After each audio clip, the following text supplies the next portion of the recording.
নমস্কার বন্ধুরা, আমি সুমিত্রা রান্নাঘর থেকে বলছি। দেখুন, আজকে আমি একটু সাবুদানা এই পোলাও টাইপেরই করব। তার জন্য আমি একটুখানি প্রথমে কড়াইশুঁটি আর আলু, আমার তেল গরম হয়ে গেছে, আগে আমি একটু ভেজে নিচ্ছি।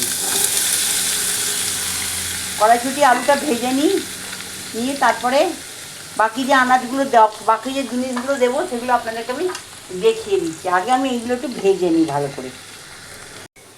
দেখুন বন্ধুরা, আলুটা কিন্তু আমার ভাজা হয়ে গেছে। এবার আমি কী দেবো, এতে একটুখানি আদা বাটা দিয়ে দিলাম, আর দেবো কাঁচা লঙ্কা কুচি, একটু কাজু, একটুখানি কিশমিশ আর একটুখানি কাঠবাদাম, এটাকে আমি কুচিয়ে নিয়েছি, এটাকে দিয়ে দিলাম।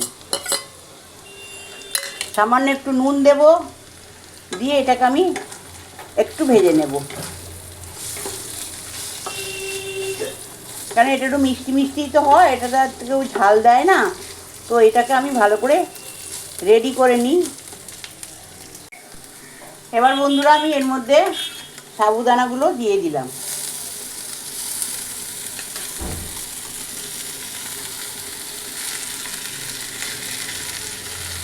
সাবুদানাটা দিয়ে দিলাম, দিয়ে আমি এতে একটু নুন মিষ্টি দিয়ে দেবো।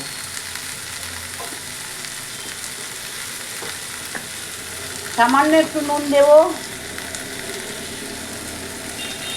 একটু নুন দিয়ে দিলাম, আর একটু মিষ্টি দিয়ে দেবো।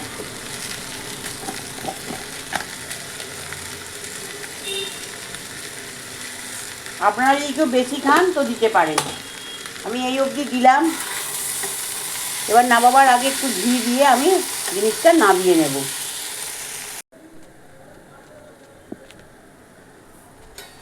দেখুন বন্ধুরা, আমি একটু ঘি এতে দিয়ে দিলাম।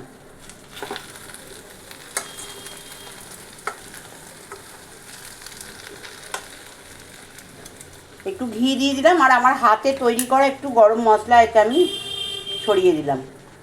ছোটো এলাচ, দারচিনি, লবঙ্গ, জিরে, শুকনো লঙ্কা, এটাকে আমি ভেজে রেখে দিয়েছিলাম, দিয়ে এই গরম মশলাটা দিয়ে দিলাম। দেখতে পেলেন এই রেসিপিটা। এই রেসিপিটা যদি আপনাদের ভালো লেগে থাকে, আপনারা আমায় সাবস্ক্রাইব করবেন, সাইডে থাকা বেলটা দাবিয়ে দেবেন, লাইক করবেন, শেয়ার করবেন, কমেন্টে অতি অবশ্যই লিখবেন। আমি সুমিত্রার রান্নাঘর থেকেই বললাম। আপনারা কোনো উপোস টুপোসের দিন এটা করে খাবেন, না তো জল খাবারে করে খাবেন, আপনাদের খুব ভালো লাগবে। নমস্কার বন্ধুরা।